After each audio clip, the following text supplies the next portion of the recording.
just got a Stratocaster style guitar and you're wondering how the selector switch works with the pickups, selector switch in the top position works the neck pickup, it's your smoothest.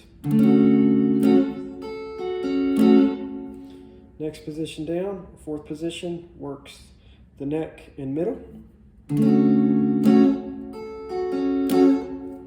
Middle position, of course, works the middle pickup. Next position, second from the bottom, works the middle pickup and the bridge. A little bit of twang, a little bit of smooth.